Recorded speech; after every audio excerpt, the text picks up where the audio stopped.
Sarah passed away. I received a call while I was taking care of my daughter, Sarah's child. According to the police, Sarah and her husband Spencer were hit by a car while crossing an intersection, and soon after, they passed away. The sudden news left me in shock. My heart raced and I felt dizzy.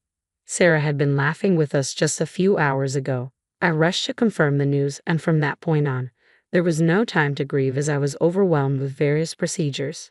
During this time, a discussion about the future of Sarah's triplets with Spencer's parents, Susan and Isaac, came up. When I asked Susan and Isaac about what would happen to Sarah and Spencer's children, Susan said something unbelievable. "What should we do with the kids? They hassle. Maybe put them in a facility." I wondered if my ears were deceiving me. The feeling of disbelief filled my heart.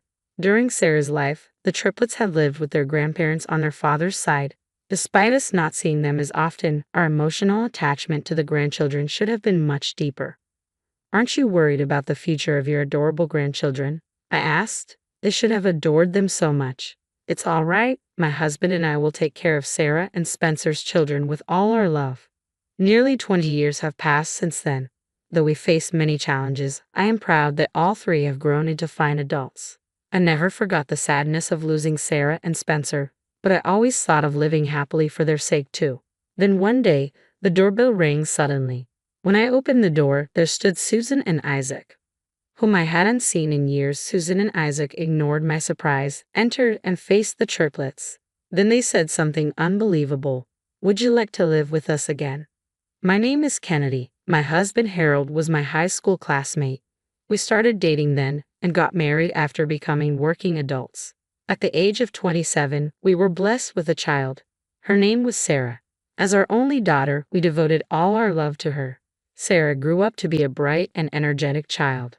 When Sarah became a college student, she introduced us to her boyfriend, Spencer, who was a year older than her. One day, she approached us with a request. "Mom, I'd like you to keep the end of this month, Sunday, free. Dad too. We have something we want to discuss. It's about Spencer and me." The end of this month? Sure. Harold has the day off, so that's fine. But what's it about? "I'll explain everything then. Sorry, but please make sure you're free that day, and tell Dad not to go fishing." I was curious about what was going on, but Sarah wouldn't say more until the day. Lost in a whirlwind of thoughts, I awaited the day. When it finally arrived, Sarah mentioned that the discussion would be at Spencer's family home, which I somewhat expected. Such occasions where both families come together to talk are rare after all. Never having met Spencer's parents before, my nerves were barely concealed as we made our way to their house. "Nice to meet you. I'm Spencer's mother. Please come in." "Nice to meet you. We appreciate your hospitality." We were greeted by Spencer's mother, Susan. My nervousness only grew with Susan's monotone voice, as it did seem very welcoming upon entering their house. It was clear from the start that something was off. Spencer's father, Isaac, and Spencer were already seated, and an uneasy atmosphere hung in the air. We sat down in front of Spencer's family, ready to listen. Slowly, Spencer began to speak. "Sarah and I are expecting a child. We apologize for the sudden news, but please allow us to marry and have this child." Despite his nervousness, Spencer made sure to look us in the eyes as he spoke. They were not yet married, and both were still students. You could tell he expected opposition. His voice trembled slightly. After Spencer finished, silence ensued. Gathering my courage, I voiced my concerns about them proceeding with the pregnancy. "Do you understand what it means to have a child? What about school? How do you plan to support yourselves? You've never worked before. It's more challenging than you think." Following that, Spencer's parents, Susan and Isaac, also opposed the idea, deeming them too young. "Don't be ridiculous. You're still children yourselves, talking about marriage and a baby. Who do you think has been paying for your education, you ingrates?" Their words were a torrent of anger. However, Sarah and Spencer's determination was much stronger than expected, unwavering in their decision to have the baby. After much discussion, Sarah and Spencer pleaded with us again. "Please, we've talked about this over and over, promising to overcome any hardship together. Please." Hearing Sarah's almost disappearing voice stirred something in me. Sarah had always been such a good child, never once demanding, and now, for the first time, she was conveying her wishes to us with all her might. Although I initially opposed, as we talked more, I began to understand the depth of their commitment. I could see their resolve was genuine. Still somewhat anxious, I decided to support their decision to marry and have the baby if that was what Sarah wanted. Sarah seemed relieved by my support, but Spencer's parents remained steadfastly opposed. If you absolutely cannot accept it, then Spencer and I will cut ties. That way, we won't be a burden, right? Sensing the conversation was going nowhere, Spencer quietly made his stance clear. Spencer, isn't that a bit too drastic? Let's think this over calmly. I gently urged Spencer to reconsider. I know it sounds drastic, but if this is the only way, Spencer insisted. Startled by the mention of cutting ties, Susan and Isaac hesitated. They requested a brief consultation and moved to a different location. I caught glimpses of them whispering and casting glances our way from the corner of my eye. After a short while, Susan and Isaac returned, sharing a smug smile before presenting their decision. They would allow the marriage and pregnancy, but with conditions. The initial relief of their acceptance was quickly overshadowed by the word conditions, making everyone but Susan and Isaac tense. The stipulation was that Sarah and Spencer must live with Spencer's parents at their home. Additionally, we, Sarah's parents, were to provide Susan and Isaac with living expenses for Sarah. The thought of Sarah, who had never lived on her own, much less with her in-laws, filled me with apprehension. What's the matter? Any complaints? If you can't accept these terms, then we won't approve of the pregnancy or the marriage. And of course, we'll categorically refuse to cut ties with Spencer. What will it be, Sarah? Susan's confrontational tone caused Sarah to look down. Okay, thank you for your approval, Sarah reluctantly agreed after some thought. The anxious look on Sarah's face made me feel a twinge of sadness. Though my worries never fully dissipated, seeing Spencer gently support Sarah, I decided to keep a watchful eye on them for a while. Soon, Sarah and Spencer proceeded to drop out of college to support their upcoming child. Spencer started working at a company owned by a friend of Harold, while Sarah assisted with piecework and household chores under Susan, her future mother-in-law. Harold, who had introduced Spencer to the job despite having no work experience, did his best to help them adjust to their new responsibilities. Initially, I inquired about his progress out of concern. Contrary to Harold's worries, Spencer was well regarded at his workplace. Spencer seems to be doing really well at work. I'm quite proud, Harold spoke with pride, showing how diligently Spencer worked and saved money. Our initial anxiety gradually transformed into a growing sense of reassurance about Sarah and Spencer. Time passed, and Sarah safely gave birth to triplets. When I first heard it was triplets, I was so surprised that I kept asking Sarah if there was a mistake, a memory that still stands vividly in my mind. I don't know anyone in my circle who has had triplets, and I've heard that multiple pregnancies carry higher risks compared to singleton pregnancies. Amidst these concerns, the days were filled with worry about whether they would be born safely, but the triplets were developing well in Sarah's womb. When they were born, they were incredibly adorable, truly becoming the apple of my eye. Nancy was the first to arrive, the only girl among them. Her eyes were big and beautifully double-lidded, a very charming little girl right from the start. Then came Tanner, the smallest at birth, making us hope he would grow strong and healthy. Lastly was Taylor, who consumed the most milk, making Sarah feel he was robust. Sarah and Spencer cherished their children deeply, and we as grandparents frequently visited Isaac's house to dote on them. After giving birth to the triplets, Sarah started working a part-time job. The following year, Spencer, wanting to provide more for his adorable children, and Sarah changed jobs to earn more, working harder than before. Seeing Sarah's family come together joyfully reminded me of Sarah's childhood. I deeply wished for their happiness to last forever. One day, Sarah's family planned to visit our home. Harold was looking forward to playing with our grandchildren. From the morning, I was excited too, with the table laden with their favorite snacks and toys. Soon, the doorbell rang, and there stood Sarah, Spencer, and the triplets. Hello, Grandma and Grandpa. Tanner, who was small at birth, had grown into a lively boy. Taylor ran after Tanner into the living room. Nancy, being the only girl, seemed a bit shy compared to her brothers. Seeing Nancy, Harold crouched to her level, offering his hand. Hello, Nancy. There are some sweets over there. Shall we go together? Comforted by Harold's gentle voice, Nancy took his hand and walked towards the living room.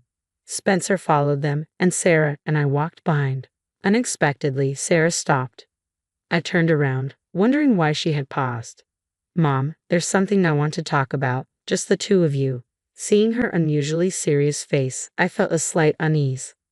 Okay, shall we talk in your room then? We went to the room Sarah used before moving out. Sarah sat on the bed, and I took a seat on a chair. Then, looking determined, Sarah started to speak. Once the kids turn 5, I'm thinking of moving out from my in-laws' house. What's wrong? Did something happen? I had never heard any complaints or grievances from Sarah, who had lived with her in-laws until now. Sarah began to speak quietly, and after confiding in me, left to join her children.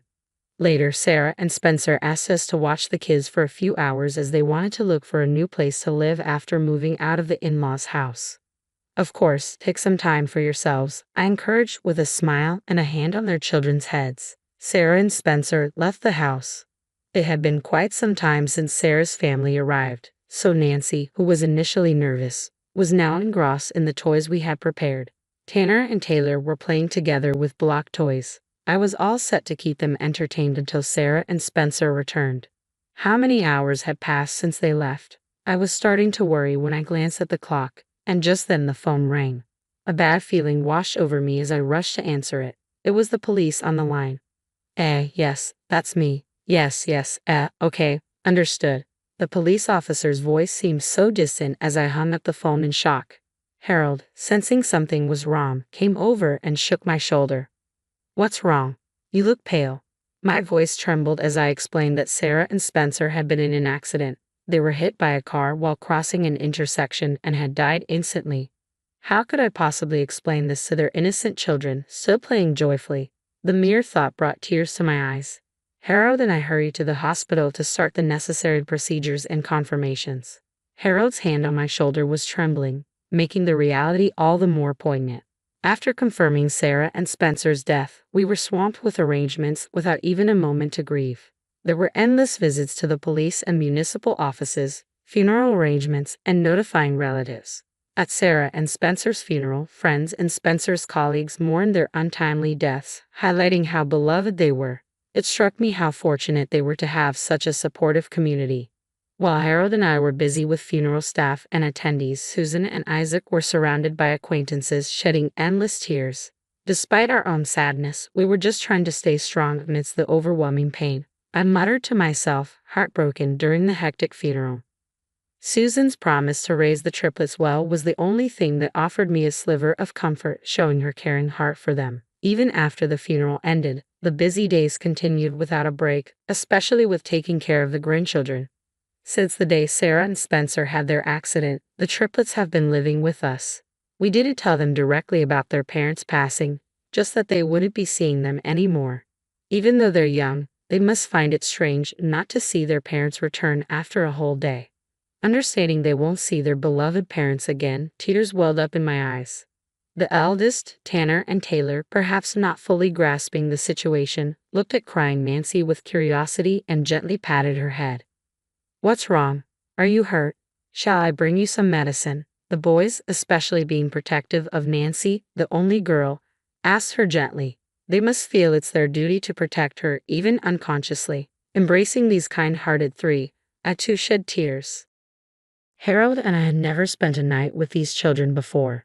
Perhaps out of consideration for their in-laws, Sarah and her family had never stayed over at our house. We were completely unfamiliar with their meal schedules, nap times, or how to put them to bed. Everything was uncharted territory, leaving Harold and me feeling overwhelmed. Tanner and Taylor probably started to sense something was wrong, realizing they couldn't see their beloved parents. They became anxious and started crying. I wanted to stay close to Nancy, who hadn't smiled since the accident, but there were too many urgent tasks to handle. I tried calling Susan and Isaac, hoping they could share some of the burden. Hello. I was hoping to ask for your help with some arrangements. Susan's response over the phone was cold. We're not really knowledgeable about that. You'd probably handle it more smoothly, right? We had never spent a night with these children before, to be honest.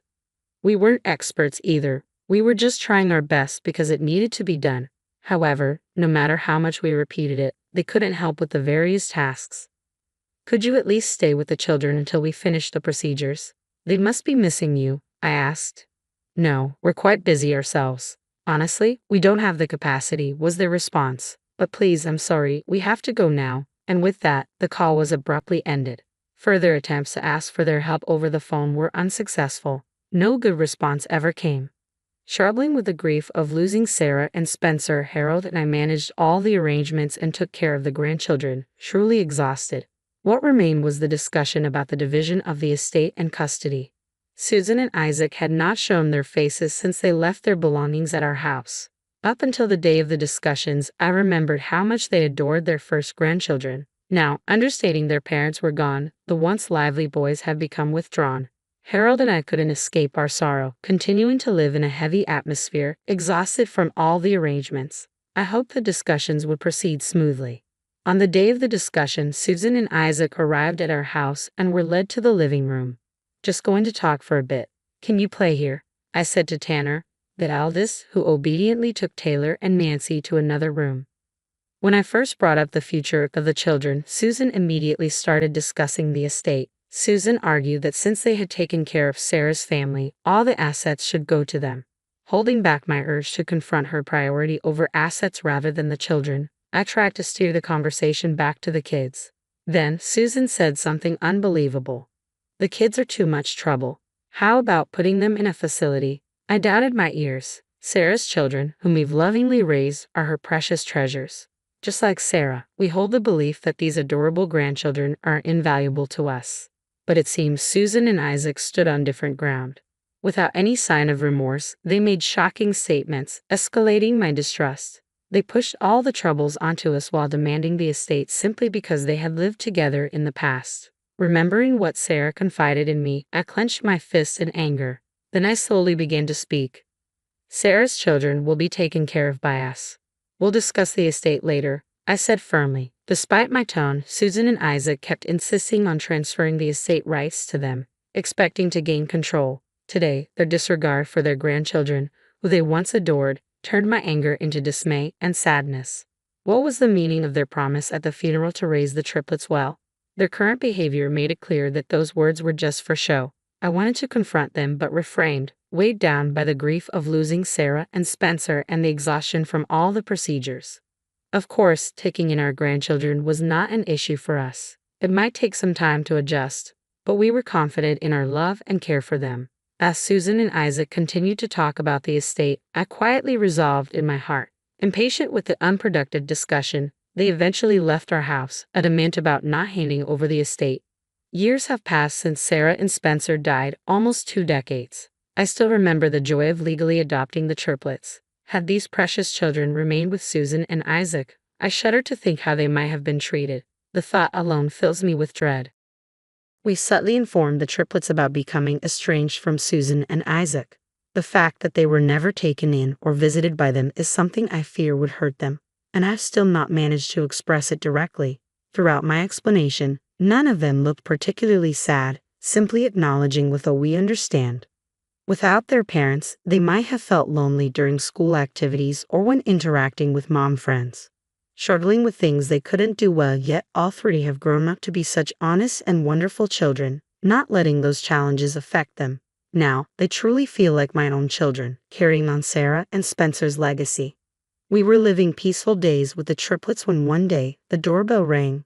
Opening the door, I was surprised to find Susan and Isaac standing there. "Hello, it's been a while," Isaac greeted as if the years hadn't affected him. "Oh, it's been a long time. What brings you here all of a sudden?" Ignoring my bewildered reaction, Susan and Isaac entered our house as if it was a matter of course. I hurried after them, taking a good look at their backs for the first time in years. Since then, Susan and Isaac had contacted us a few times about the estate, but they had never once come to see the grandchildren. I had pleaded with them to visit the grieving children, even if just briefly, but busy schedules and other excuses always got in the way, and they never accepted. Our communication dwindled over time, and seeing each other now was truly rare. It seems we've both aged quite a bit, perhaps feeling mutual about this. Susan, leaning on a cane, stood with Isaac's support. I ushered them into the guest room and then briefly explained the situation to Taylor, who was in the living room. "I've got another set of grandparents visiting. Could you fetch Nancy and Tanner for greetings?" "Are they the ones you mentioned were estranged from?" "Yes, that's them." "I wonder what they want." Muttering in confusion, Taylor went off to fetch Nancy and Tanner from his room. Shortly after, led by Taylor, Nancy and Tanner joined us in the guest room. Upon seeing the grown triplets, Susan and Isaac immediately showed a gentle smile, grasping Tanner's hand warmly.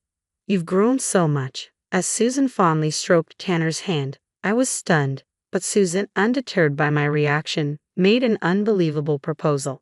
"Why don't we live together again, like old times?" This unexpected suggestion left everyone but Susan and Isaac wide-eyed. Why now, after all this time? If they wanted to live together, why did they push the triplets away back then? They weren't there when the kids truly needed someone. They hadn't shown their faces for so long. Overwhelmed with too many unspoken thoughts, I couldn't decide what to say first. Without a word from me or the triplets, Susan pressed on. "You know, my legs have been quite bad lately. Isaac's been supporting me, but we never know what might happen to us, right? It would be reassuring to have you by our side."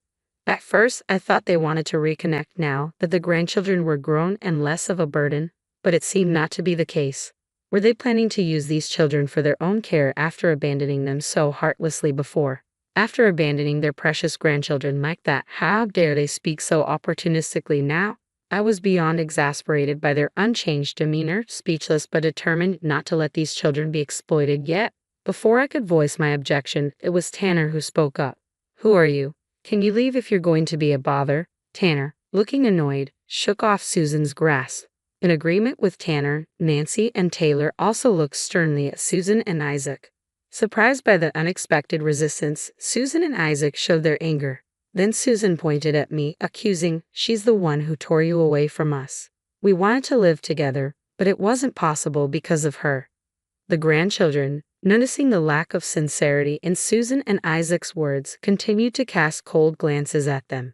Over time, they had grown significantly, now looking down on Susan and Isaac. Simply by standing, Tanner and Taylor stood protectively in front of Nancy and me. Susan and Isaac, disliking the show of defiance from Tanner and Taylor, clenched their jaws tightly. Then they exclaimed, "They used to be such obedient and good kids before. You've been brainwashed by this too."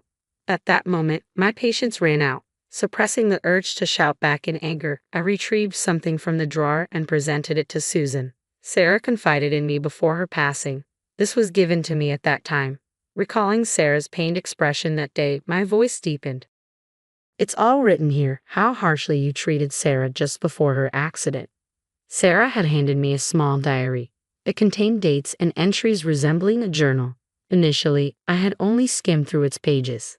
After Sarah and Spencer's death, as life gradually became more manageable, I remembered the diary and read it carefully, page by page. The entries detailed how Susan exploited Sarah's guilt over their shotgun marriage and her student status, treating her poorly.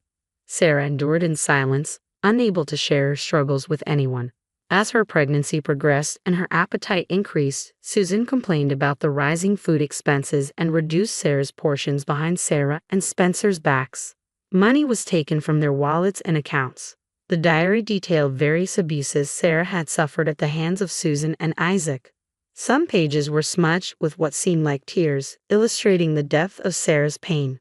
Every day, Susan and Isaac hesitantly took the diary, read the first page, then immediately closed it, choosing not to read further. Their reaction confirmed the truth of the contents written within. Although I hesitated to speak of the painful circumstances in front of the triplets, the thought of them possibly being exploited by Susan and Isaac compelled me to share the testimony Sarah had entrusted to me. Sarah had confided in me painfully about her struggles, how her heart eroded with each act of forbearance, and her frustration at not being able to get along with Susan. Remembering Sarah's plight, I felt my grip tighten. How much Sarah suffered, those words I had directed at myself, wondering why I hadn't noticed Sarah's struggles until she confided in me.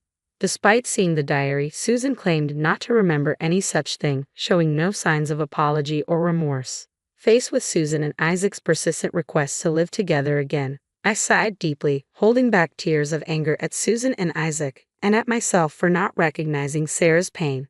Nancy gently patted my back. The triplets, even at their young age, faintly remembered Susan being harsh towards Sarah. Nancy, especially being a mama's girl, was always by Sarah's side at home. She distinctly remembered Susan's stern behavior towards Sarah, particularly when Spencer wasn't around. The one clear memory she had was that Sarah often looked sad after talking with Susan. Nancy shared her frustration about being unable to do anything as a child living with Susan and Isaac. I was taken aback as they had never spoken of these things until now, perhaps sparing Harold and me any worry. At the same time, I felt a surge of anger, knowing that Susan was harsh toward Sarah even in front of her young children.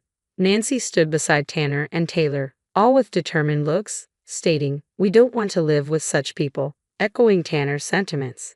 Taylor and Nancy showed agreement. Following Tanner, I spoke up, "I cannot hand over these precious children to you." I stated my position clearly, yet despite our insistence, Susan and Isaac kept pushing to live together with the triplets. Their desperation was evident, likely because their situation wasn't going as planned. Their physical strength seemed to be waning, probably affecting their daily lives. I could empathize with Susan and Isaac's feelings to some extent, as I too have felt the effects of aging, and I knew how significant the support of these children can be during tough times.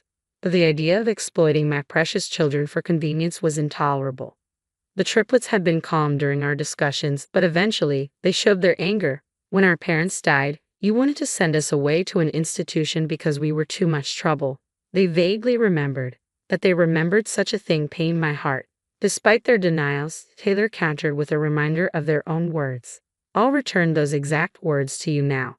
Please leave if you can't handle it. Perhaps you should go to an institution." Following Taylor, Tanner repeated those words. Nancy, showing a strong resolve, also stared down Susan and Isaac. These children, once dismissed as a nuisance 17 years ago, were now returning those words to Susan and Isaac as accomplished adults. Their words made me feel the significance of how Harold and I had raised the triplets together. While I felt a sense of clarity, Susan and Isaac's frustration only deepened. It was thought that Tanner and Taylor's words would finally make them give up. But against expectations, Susan and Isaac only showed irritation without any signs of remorse. "Spencer was supposed to take care of us. Now that he's gone, it's only natural you should do it, right? Yeah. And if you can't do that, then give us a monthly allowance. Have you forgotten all the care we provided when you were little?" Far from showing any regret, they made even more unreasonable demands. They even demanded payment for the care they had supposedly provided up to that point. I was truly at a loss for words. The lack of compassion from Susan and Isaac was shocking beyond anything I had anticipated. Frozen in shock, the triplets exchanged looks inside. Tanner, who had become a police officer, was the first to speak. "If you make any more trouble, I'll call the police. As an officer, I can assure a prompt response." Tanner, now a police officer, warned sternly. Nancy, now a lawyer, spoke next, asserting, "If you threaten our beloved family like this again, we will take legal action." Susan and Isaac's faces paled by the second. Taylor, who worked at the city hall, delivered the final blow. "Also, you're behind on your property taxes, aren't you? Seizure proceedings are likely to start soon. Perhaps you have other matters to attend to." Hearing those words, Susan and Isaac exchanged looks, seemingly realizing they had hit a nerve. They left our home with their heads bowed, their earlier momentum gone. I watched the backs of these three who have become so dependable despite the hardships and the absence of their parents. They'd grown into such caring and wonderful adults, moved to tears by their growth. The triplets comforted me with a gentle hand. After that day, Susan and Isaac never stormed our house again, though they continued to cause trouble at their workplaces, leading to repeated police reports. I had thought they had given up after such a heated discussion. Their persistence left me wondering what to do. Time passed, and then Tanner brought news. Susan and Isaac had been arrested. Isaac reportedly attacked a police officer at Tanner's police station when they were about to be reported again. This constituted a serious obstruction of justice, including their past nuisances. Both were arrested. Relieved by this news, I once again thanked the triplets. "Thank you for growing up so admirably. No matter how many times I say it, it never feels enough. It's us who should be thanking you. We're really grateful. Thank you for being there during the hard times. We've grown this much because of you too." They expressed their gratitude to me and Harold.